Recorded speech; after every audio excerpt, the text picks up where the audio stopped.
What makes anyone think that the proposed new branch of the U.S. military, Space Force, is a good idea?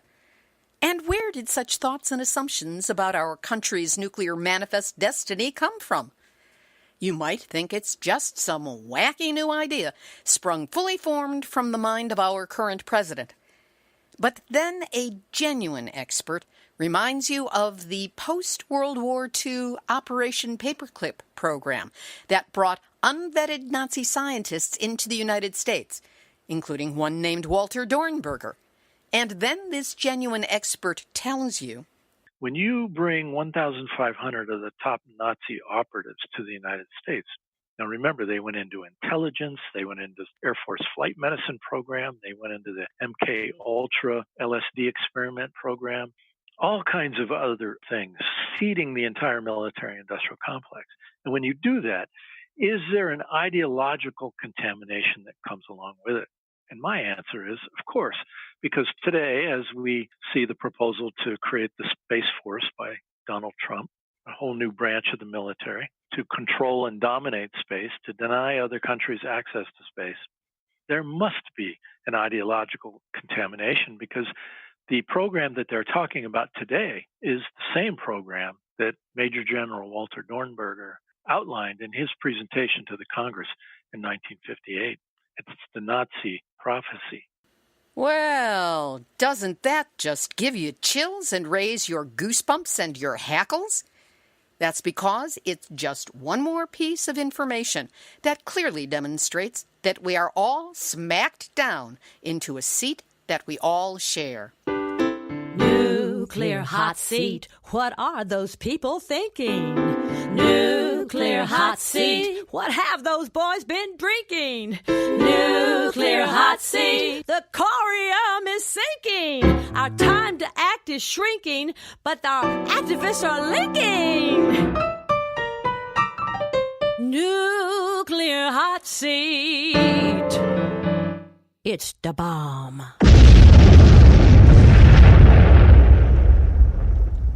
Welcome to Nuclear Hot Seat, the weekly international news magazine keeping you up to date on all things nuclear from a different perspective.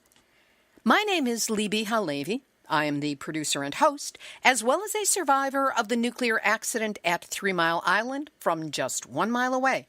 So I know what can happen when those nuclear so-called experts get it wrong. This week, we talk with Bruce Gagnon, head of Global Network Against Weapons and Nuclear Reactors in Space, about the recent Trump administration announcement of the proposed formation of a new branch of the military, Space Force, its shocking historical roots, hidden intentions, and how the way has been paved for its creation since the 1950s. We will also have nuclear news from around the world, Numnutz of the Week for outstanding nuclear boneheadedness, and more honest nuclear information than Serena Williams blasted out at that judge at the U.S. Open. All of it coming up in just a few moments. Today is Tuesday, September 11, 2018, and here is the week's nuclear news from a different perspective. Top story in the U.S. right now is Hurricane Florence, already a Category 4 storm and expected to possibly come to Category 5 by the time it makes landfall, hitting the coast centered on North Carolina and very close to the Brunswick 1 and 2 nuclear power plants, which are both the same design as Fukushima, General Electric boiling water reactors, with spent fuel pools on the top floor of the buildings. Both reactors are still currently in operation, and there are no plans for powering down protectively in advance of landfall of the hurricane. A storm surge of at least 17 feet is expected, and if it hits 22 to 33 feet above normal high tide, it could replicate the exact same type of flooding which took out emergency generators at the Fukushima nuclear plant in Japan in March of 2011, causing the same loss of power, the same loss of reactor cooling, potentially the same meltdowns and explosions. Last year, the nuclear industry operated South Texas 1 and 2 through Hurricane Harvey and Turkey Point 3 and 4 and St. Lucie 1 and 2 through Hurricane Irma. zero power is the most stable condition to place these dangerous contraptions in advance of extreme events like hurricanes. Loss of off-site power and scramming the reactor is asking for trouble. We'll have a link to an article on our website, nuclearhotseat.com, under this episode, number 377, about what are coastal nuclear power plants doing to address climate threats. Answer, not much, not enough. At the Hanford site in southeast Washington state, radioactive contamination has been found in workers' car filters. This according to watchdog group Hanford Challenge. A research report by Marco Kaltofen, an engineer with Boston Chemical Data Corporation, found modest but detectable levels of radioactive material that had collected on the air filters of 3 vehicles belonging to Hanford workers. The vehicles had been checked and cleared to leave the Hanford Nuclear Reservation. After a December incident when a spread of radioactive contamination was detected, checks of workers found 42 workers had inhaled or ingested radioactive particles in that incident. The study stated, it is assumed the full potential for radioactive particulate matter in these released vehicles has not been explored. In Japan, following a 6.7 earthquake on September 6th, the Tomari nuclear plant on the island of Hokkaido suffered a power outage and was forced to switch to emergency generators to maintain cooling of nuclear fuel rods in the spent fuel pool. Since the plant is still undergoing a safety review by the Japan Nuclear Regulatory Committee, no nuclear fuel was present inside the station's 3 reactors at the time of the accident. Outside electricity supply was returned to the station roughly 9 hours after the quake. Tokyo District Court on September 5th accepted the written statement of a former Tokyo Electric Power Company TEPCO executive who claimed that his boss abruptly postponed tsunami prevention measures at the Fukushima Daiichi nuclear power plant in 2008, fully 3 years before the nuclear disaster began. 3 TEPCO former senior executives are on trial for charges of professional negligence resulting in death and injury from the 2011 nuclear disaster. And now, Nuclear hot seat, nuclear hot seat, nuclear hot seat, Numnutz of the week.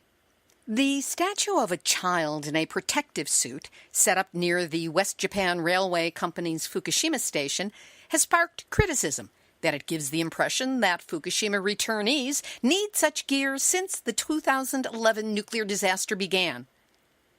And your point would be? The 6.2-meter statue, called Sunchild, was made by contemporary artist Kenji Yanobe to express his wish for a world free from nuclear disasters. But the statue indicates the surrounding air is clean, as the child is holding its helmet in its hands and a radiation counter on its chest reads 000. Dude, that is so not the case. Artist Yanobe first called the clothing protective gear, and the device on the statue's chest a Geiger counter. But now, since this upset, now he says that this led to a misunderstanding, as what he really meant to say is that the clothing only looks like protective gear, but is also armor to confront major issues.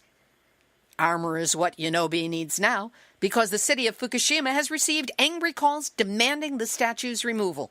One person said, "The statue will encourage reputational damage because it gives an impression that people in Fukushima cannot live without protective gear."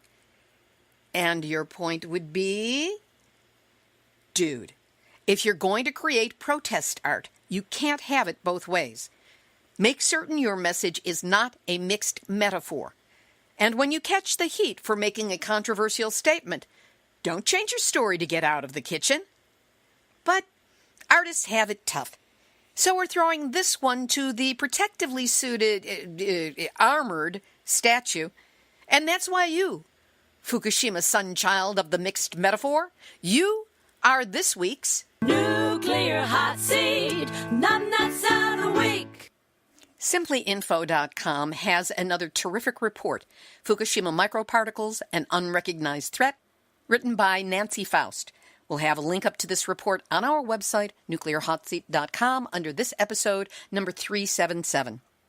In Australia, 20 bicyclists have begun a 900-kilometer, 600-mile journey to Canberra from Melrose, carrying the Nobel Peace Prize, the real medal. It was awarded to the International Campaign to Abolish Nuclear Weapons, ICAN, in 2017 in recognition of their work on the adoption of the global treaty to ban nuclear weapons. ICAN originally launched at Victoria's Parliament House in 2007 before expanding to a coalition of 468 grassroots non-governmental groups working towards a UN treaty on the prohibition of nuclear weapons. 60 countries have already signed on, and the pressure is on Australia to become number 61. Last week, ICAN announced that the Cook Islands has joined the nuclear ban treaty. And in the U.S., while national support is still very far away, the California State Senate on August 29 approved a resolution calling for support for the treaty on the prohibition of nuclear weapons. And both the Los Angeles City Council and the Baltimore City Council have unanimously adopted a Back from the Brink resolution that invokes the nuclear ban. Every little bit helps. We'll have this week's featured interview in just a moment, but first, I ask you to take a moment to consider what it is that you get from Nuclear Hot Seat. Where else will you find an alternative narrative to the nuclear fear drumbeat that's all you hear on mainstream media?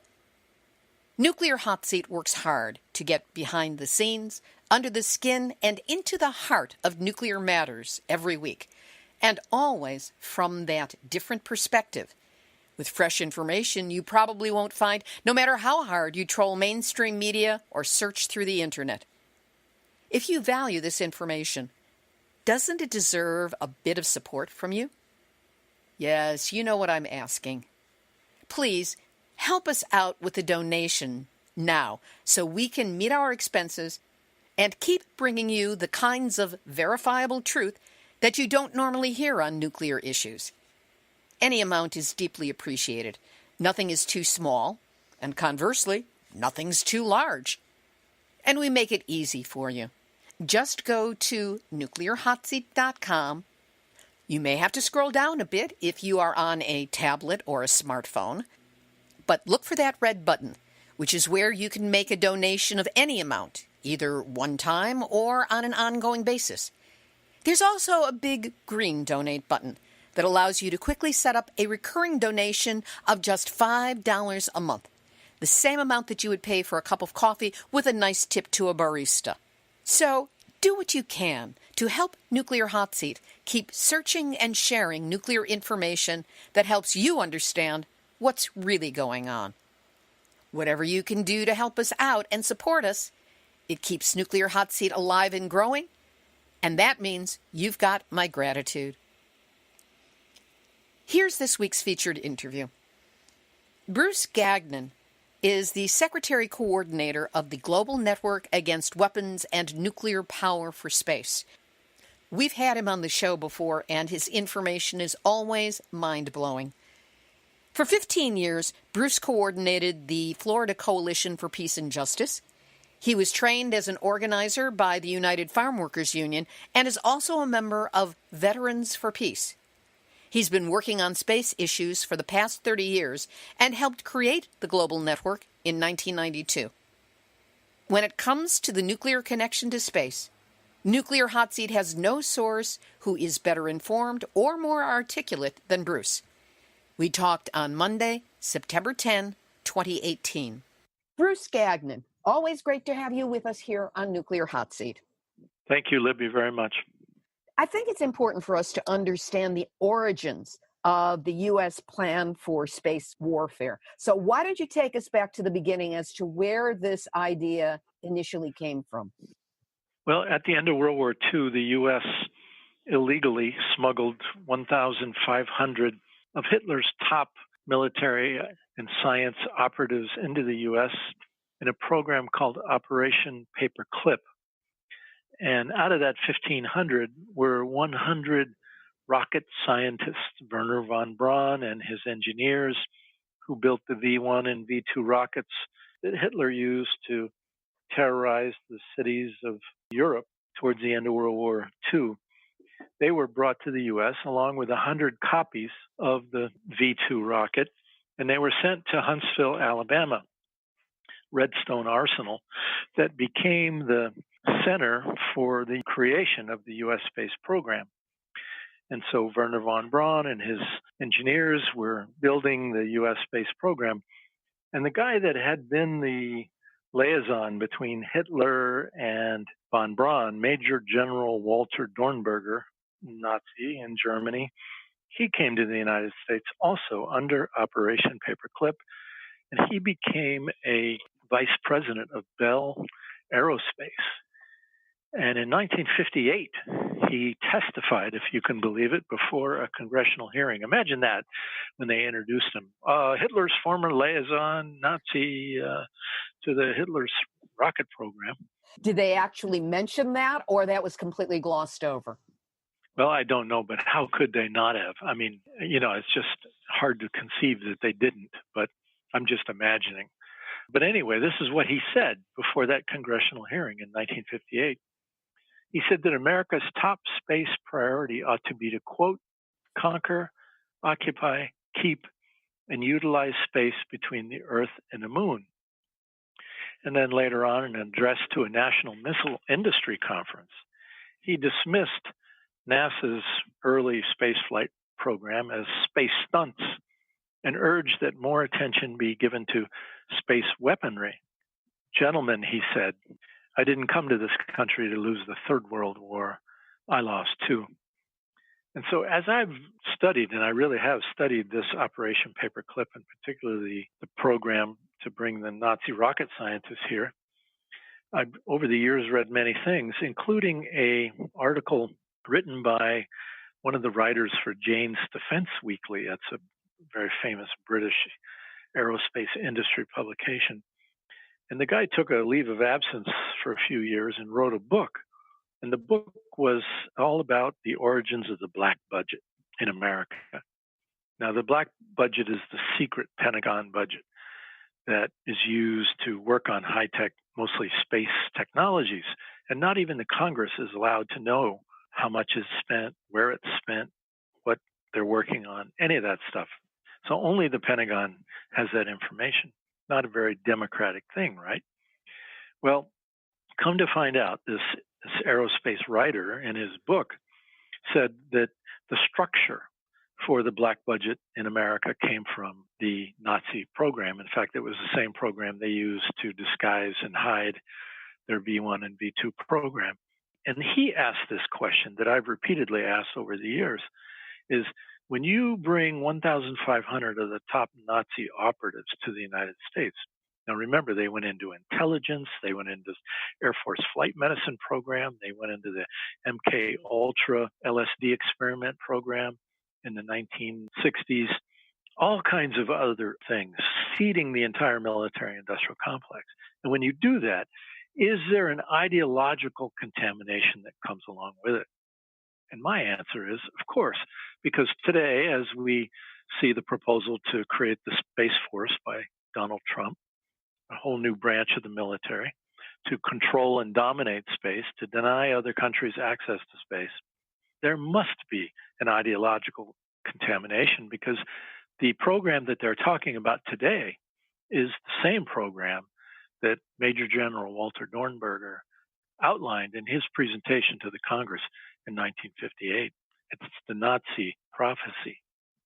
I've also studied Paperclip, and I'm in complete agreement with you on that. But with Dornberger bringing this up in 1958, when was it that we know that these ideas began to be implemented? And what role did President Ronald Reagan play in all of this? Well, I think they began implementing the ideas early on. As soon as the Nazis came here and began developing the program, first they had to create the ability to build rockets that could get off the ground and go into space, and they did that. But then also there was always this underlying vision that the United States needed to be able to place orbiting battle stations. One of the things that Dornberger talked about was orbiting battle stations. In fact, from a book entitled Arming the Heavens, The Hidden Military Agenda for Space, 1945 to 1995, author Jack Mano writes, Dornberger also proposed an anti-ballistic missile system in space in the form of hundreds of satellites, each armed with many small missiles. The missiles would be equipped with infrared homing devices and could be launched automatically from orbit. Now, as I read that, what comes to mind is the program that's being worked on today called Rods from God at the Pentagon. And the idea is to have orbiting battle stations that would fire tungsten steel rods from space. They would gather speed as they fell to the Earth, and they would be used in a first strike attack to take out Chinese and Russian underground nuclear missiles. So because these rods from God would they would be fired from space, come through Earth orbit, gathering massive speed, go underground, and then take out these underground silos. That works in a first strike strategy. It doesn't work in a retaliatory strategy because those have theoretically been fired. And as it turns out today, at the U.S. Space Command, I've read about this repeatedly in Aviation Week and Space Technology magazine over the years. Every year, the U.S. Space Command has a computer war game where they have the red team versus the blue team. And in that computer war game, the United States launches a first strike attack, tries to take out Russian and Chinese nuclear capability, and then whatever remaining capability they have left after the U.S. hits them, they then fire that in a retaliatory strike. And it is then that these new systems called missile defense systems that are based on land and in sea that are being used today to surround Russia and China. Their job would be to shield, take out this smaller retaliatory capability, giving the U.S. a successful, quote unquote, successful first strike attack on Russia and China. And so Russia and China are very aware of all of this, of course. And this is why in the last, I'd say 5, 6, 7 years, we've been hearing them repeatedly say, as long as you go forward with missile defense deployments, the shield that used to be illegal under the ABM Treaty, the Anti-Ballistic Missile Treaty, but when George W. Bush became president, he withdrew the U.S. from that, began to accelerate research and development and testing of so-called missile defense. And then when Obama came into office, he escalated the deployments of these missile defense systems encircling Russia and China. And so Russia and China have been saying then for the last many years, this won't work for us. You now have an advantage. You now have an advantage to strike first because you are developing that technology and you're developing the shield to take out our retaliatory capability. So we can't reduce our nuclear weapons as much as we'd like to. We can't talk about disarmament with you as long as you're introducing this so-called shield, this missile defense system. And so that's why nuclear disarmament negotiations with Russia and China have ground to a halt in recent years. There have been treaties through the years that were supposed to prevent this expansion. What happened? Were they completely ignored? Were they taken out in stages? Or do they exist as an image and an illusion to keep the uninformed public feeling like everything's okay when really they've been totally subverted? Really, that's not the problem. The problem is those treaties, particularly the Outer Space Treaty from 1967, when it was created, the U.S. and Russia, they mutually agreed to the treaty. They were both worried the other side would permanently station nuclear weapons in space. And so the treaty was really to block that. No weapons of mass destruction in space. But today, that treaty has fallen out of date because of technology. Today, we're talking about weapons of selective destruction.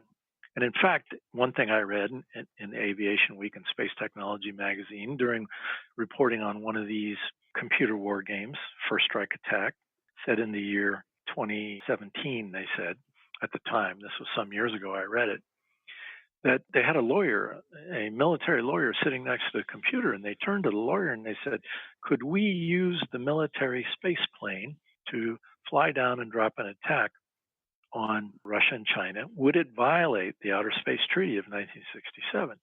And the lawyer said, it would not violate it. You can use it because this weapon system, this military space plane, would be a weapon of selective destruction and therefore falls outside of the treaty that only banned weapons of mass destruction in space.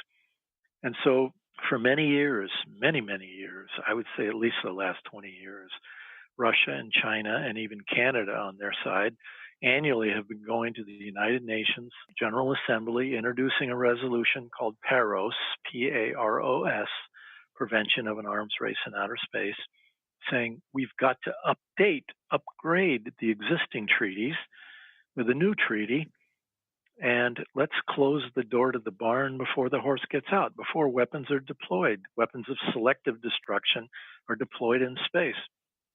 And it's been voted on in the General Assembly, overwhelmingly supported with just a couple no votes.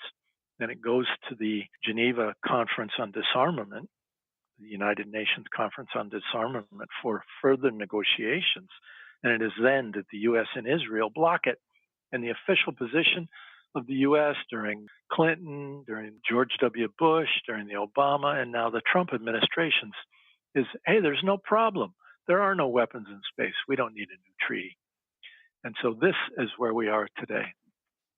Because this is going on in space, NASA has to be involved with this, the National Aeronautics and Space Administration. And when NASA was founded, it was in their charter to be a strictly civilian program, not military. And yet it seems that it can't help but be involved in the military. Has that been the case all the way through, or is that a recent development? No, that's been the case all the way through. The way they got around this problem of NASA being chartered as a civilian agency was to essentially run every mission as what they called dual use.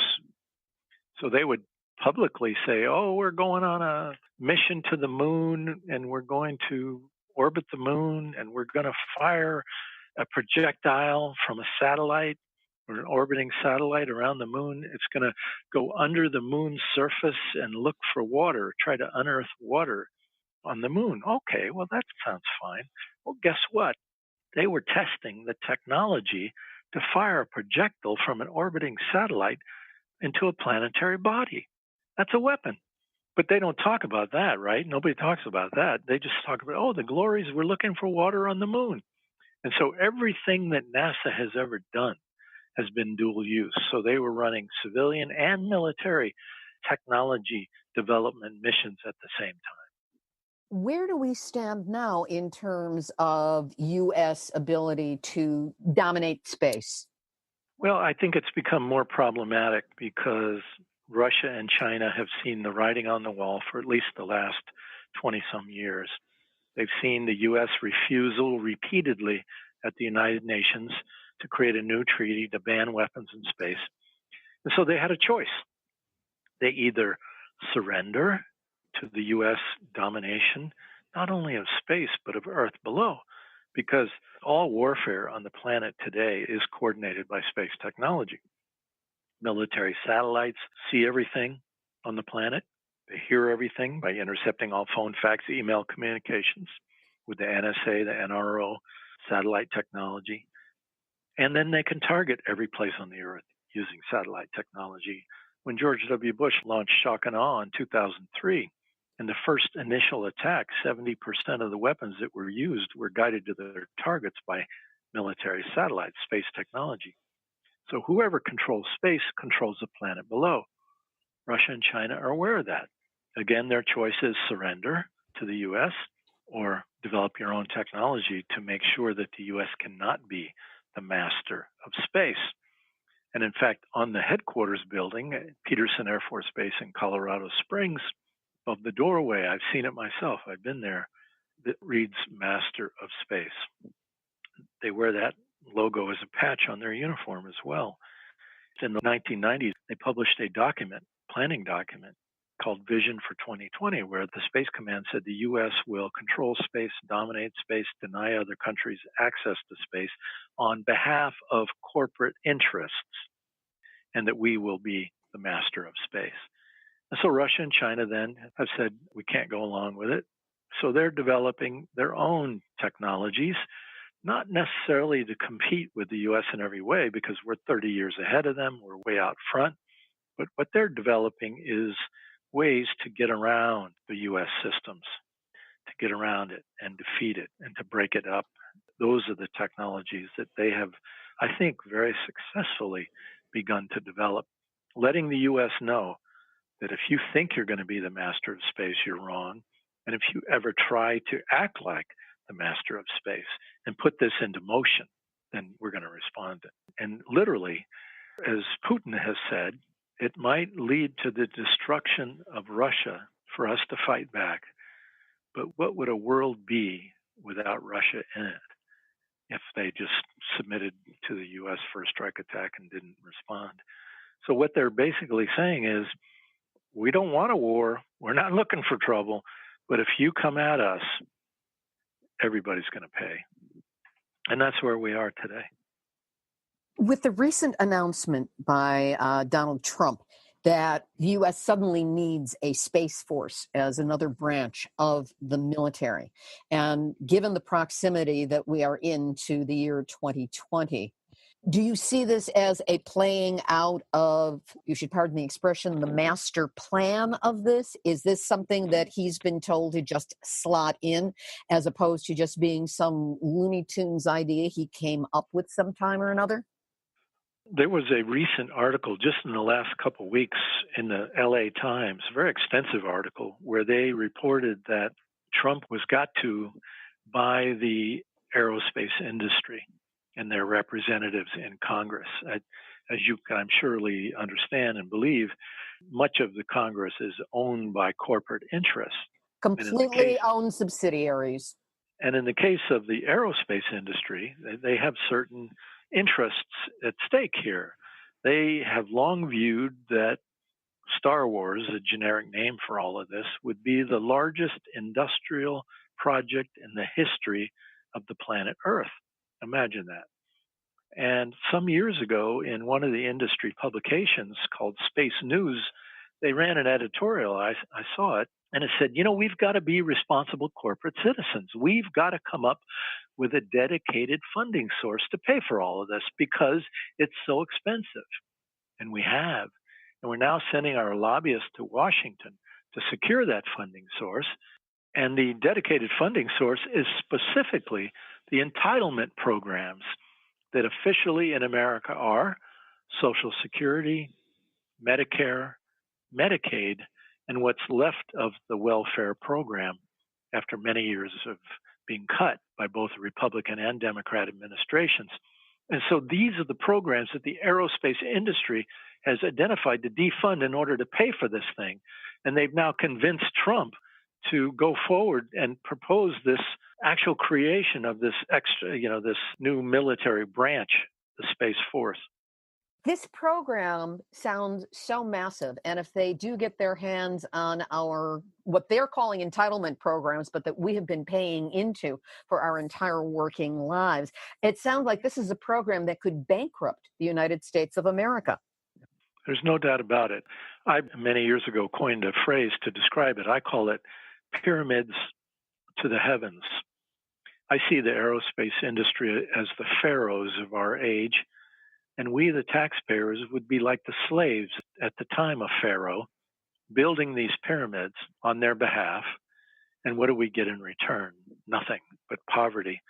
And so this is where I think they're taking us back to, literally a situation of slavery.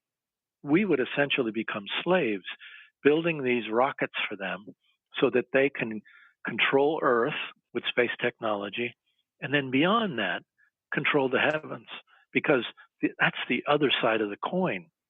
The other reason for developing this Space Force is to be able to mine the sky. They're talking about the moon has helium-3 and water. Asteroids have gold and other minerals. Mars, you think we're driving rovers around Mars looking for the origins of life, as NASA tells us? No. I read in a petroleum industry magazine one time that Halliburton created a drilling mechanism to mine Mars. And so that's what they're doing. They're mapping the surface of Mars. They're doing soil identification. They're doing soil sampling. They're looking for where the resources are on Mars, and they want to go mine it. And so one of the jobs of the Space Force would be to decide who gets on and off the planet Earth, who controls the front gate of the Earth like a military base, who is allowed to go out and mine the sky, which corporations, which country, which individuals. And that would be one of the biggest jobs of the Space Force. And this would be very expensive, as you can imagine, and very dangerous at the same time. And it would recreate the global war system. Because if you think about the time of Columbus, right, all the European countries were building ships. They were all competing with one another, trying to go out and find the new world, to secure resources, to secure new markets, and to control territory. And what they created was the global war system that we still suffer from today.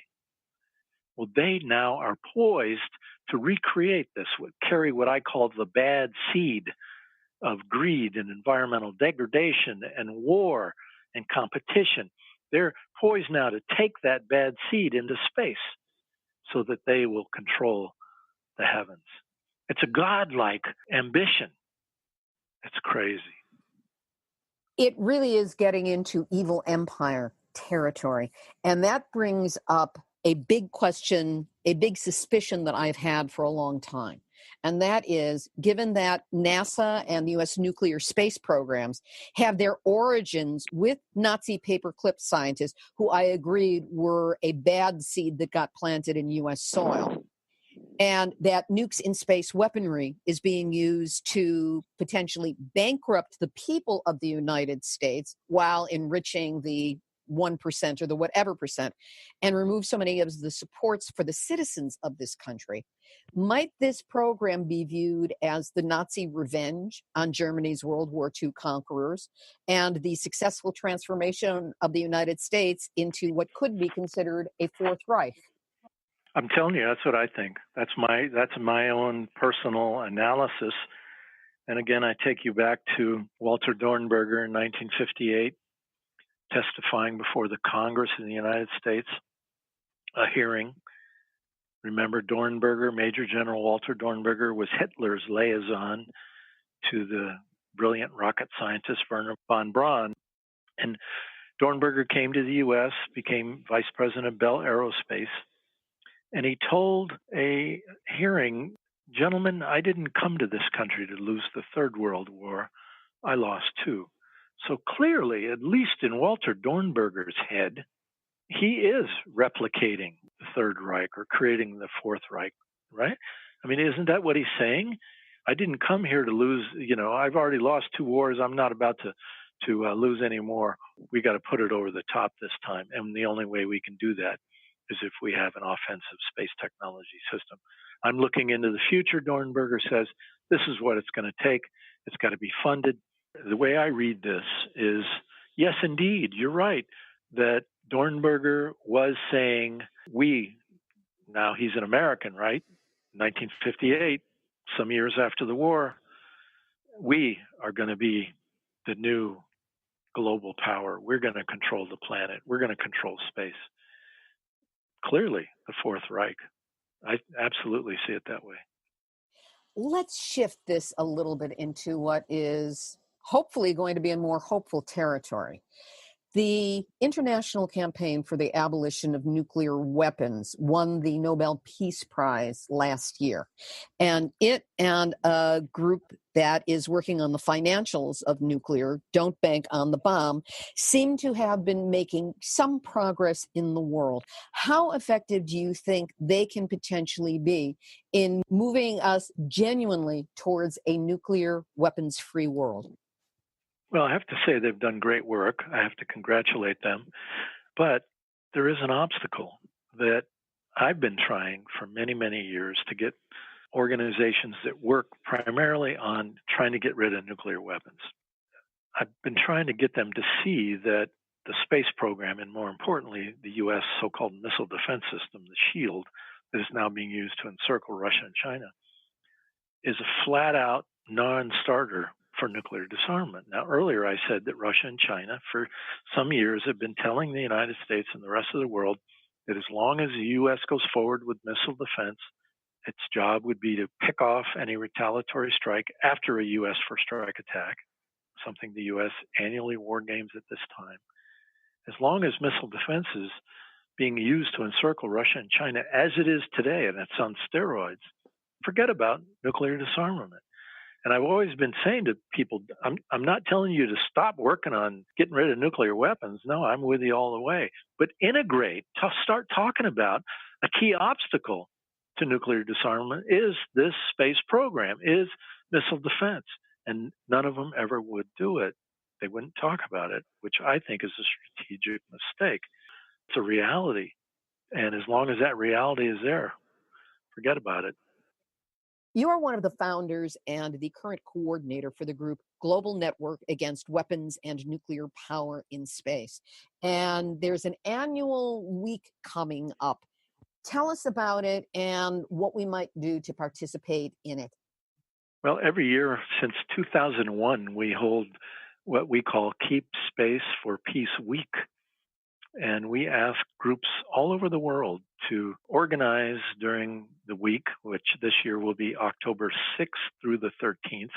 During that week, organize some kind of an event, educational event, show films, have speakers, have a protest at a particularly important facility, a base, a weapons production facility, whatever, and bring to life this whole issue of the militarization and weaponization of space as an obstacle to nuclear disarmament, clearly as it is.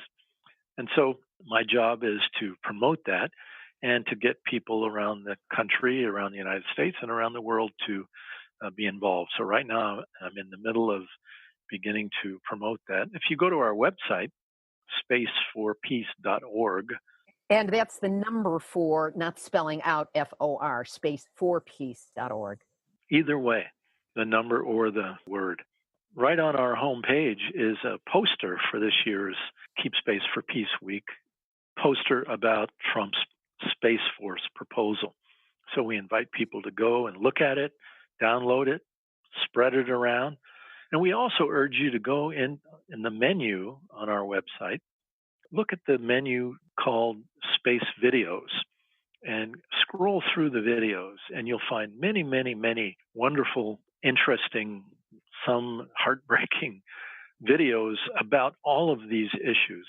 Interviews with me, talks I've done, interviews with other members, actual documentary films that have been made by various people on the space weapons issue. So check that out. And if people want to participate and there's no event going on, what can they do to start one, and how should they let you know about it? Well, they could get in touch with us and we could talk them through it and offer some suggestions.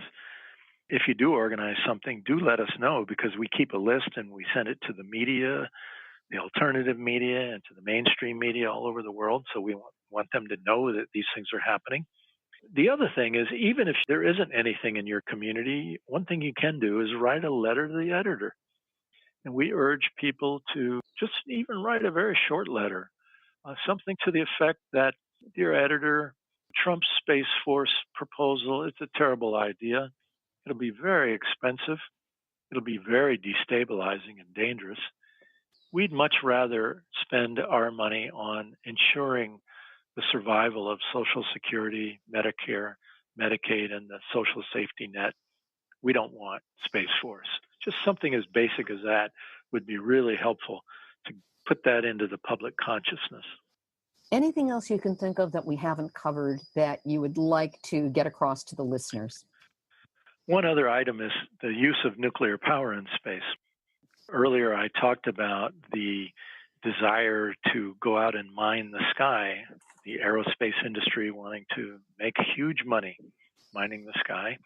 And for many years, they've also been talking about the absolutely essential need to have nuclear power in space so that they could have nuclear-powered mining colonies on the moon and Mars and the asteroids. It takes about a year with a conventional rocket to get to Mars, and because of space radiation, an astronaut's body would turn to jello in that amount of time. So they've been saying we've got to get there in a faster way. And the only way we know to do that, they say, is with nuclear reactors as engines on rockets. So you can just imagine a whole host of nuclear launches, nuclear reactor engines on rockets, nuclear power plants on board to take out and put them on various planetary bodies to power mining operations.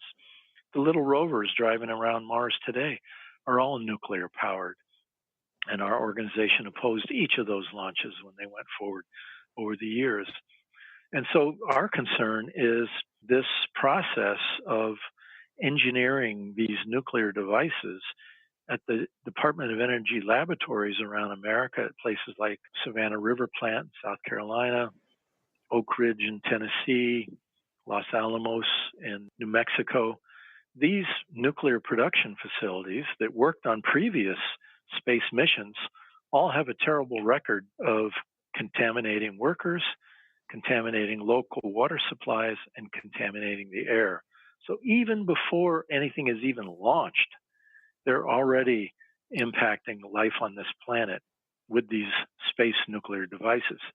But if there was a launch accident and a dispersal of the plutonium-238, the deadliest substance ever invented by humankind, after a launch accident, there would be a colossal problem. The state of Florida would essentially be shut down if that launch happened in Florida and there was an accident there.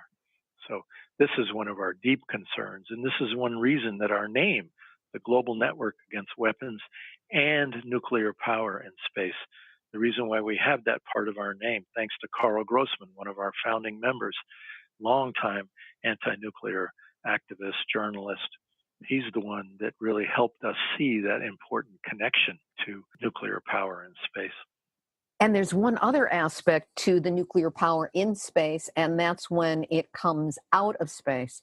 I know when the Cassini was determined to be at the end of its useful life and they crashed it into Jupiter, it had 72 pounds of plutonium on it, which were then exploded onto a planet where we have no idea what it would do to any kind of life forms that might be there, what the ecology might be. We don't know what the impact is, but yet we have very cavalierly crashed 72 pounds of plutonium into a completely unexplored celestial body, a planet.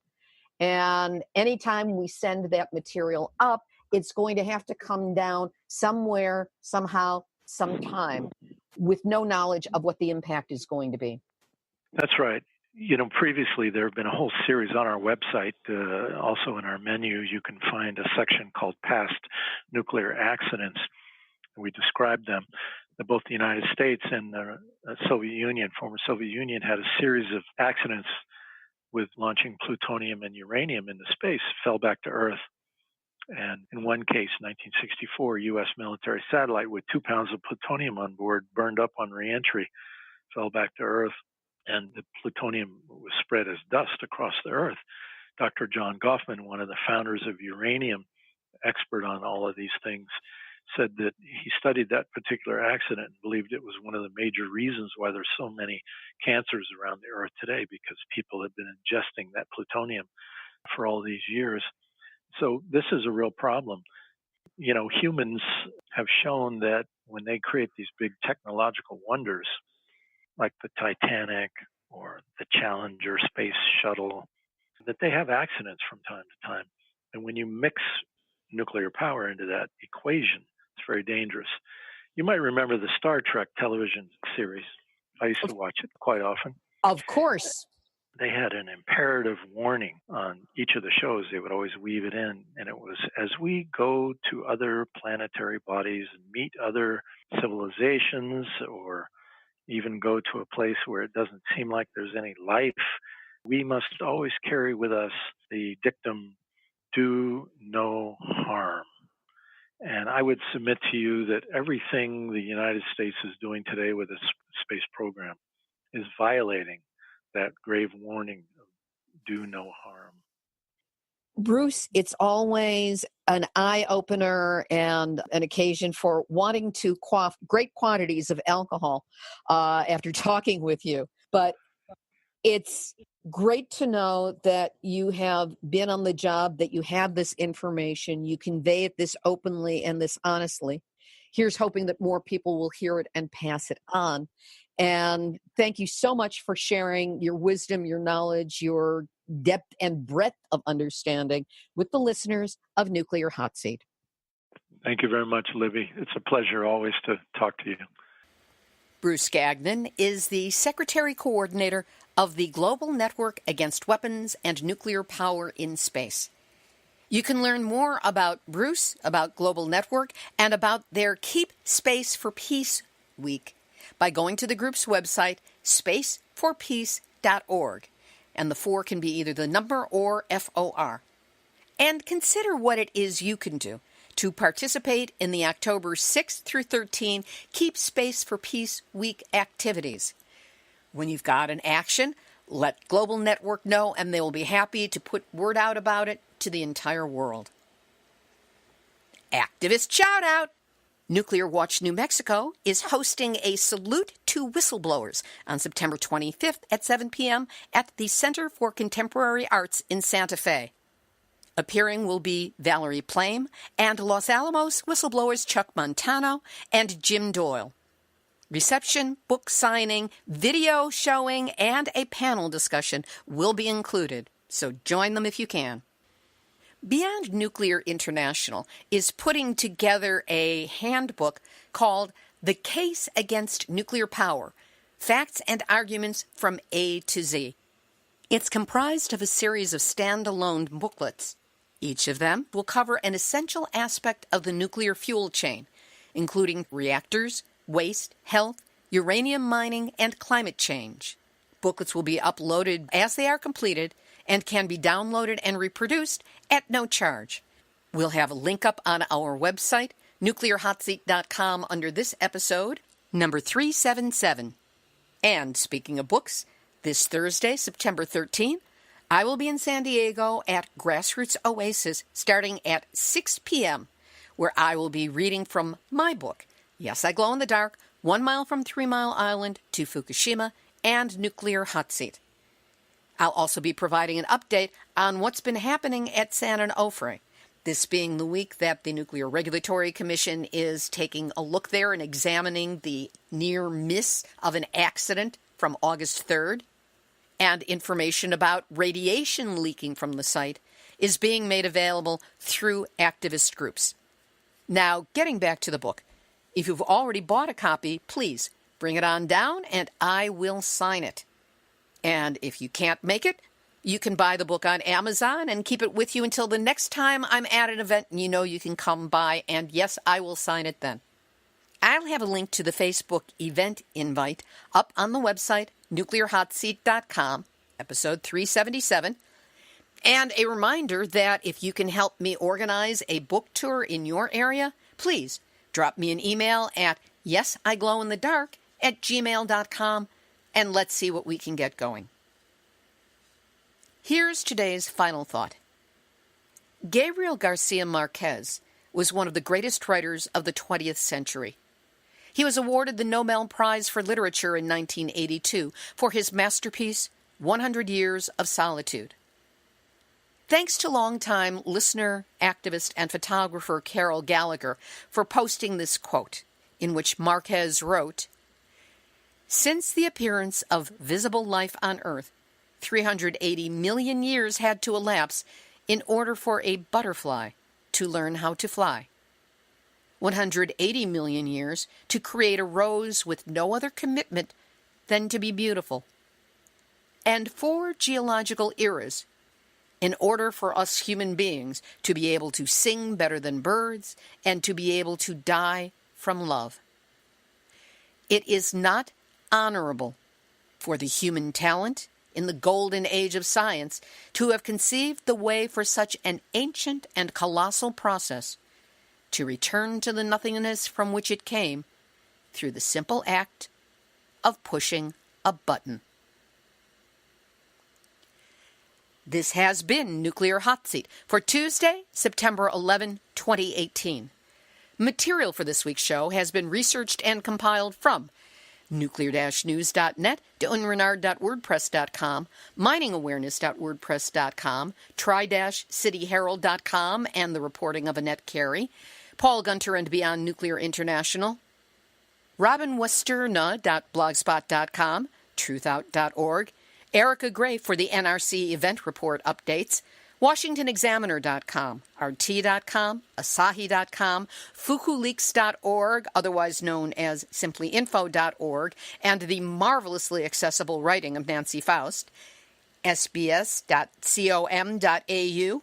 ICANW.org, the soul-dead cubicle drones who grind out press releases for World Nuclear News and the World Nuclear Association, the U.S. Nuclear Regulatory Commission, and as always, a big shout-out to you, the Nuclear Hot Seat listeners and followers around the world, literally 123 countries, 2 hemispheres, and counting. And a big welcome to everyone who's listening on our growing network of broadcast stations around the U.S. All of you show your love for life on this planet by being willing to know the truth, the hard truth, and then taking action on it. I am so glad I am with you on this journey together as kick-ass defenders of nuclear truth, supporters of atomic awareness, and lovers of the planet on which we stand. Thanks for visiting the Facebook Nuclear Hot Seat blog page. If you haven't stopped by yet, come on down and check it out. Click like, follow us, post, and share. And if you want to go poking around in our back episodes, all 376 of them, you can at nuclearhotseat.com or on iPod. And to get Nuclear Hot Seat delivered via email every week, just go to nuclearhotseat.com, scroll down looking for the big yellow box. You especially have to scroll a bit if you're on a tablet or a smartphone. And that's where you sign up for a weekly email link to the latest show with a brief summary of what's inside of it. Now, if you have a story lead, a hot tip, or a suggestion of someone to interview, send an email to info@nuclearhotseat.com. And if you appreciate weekly verifiable news updates about nuclear issues around the world, with more than a little helping of humor, take a moment to send a donation of any size to nuclearhotseat.com. We will be really grateful for your support. Nuclear Hot Seat is copyright 2018, Libby, Halevi, and Heartistry Communications. All rights reserved, but fair use allowed as long as proper attribution is provided. This is Libby Halevi of Heartistry Communications, the heart of the art of communicating, reminding you that we can always come up with the date that a nuclear emergency starts, but we can never come up with a date that it's over, because once it starts, it's never over.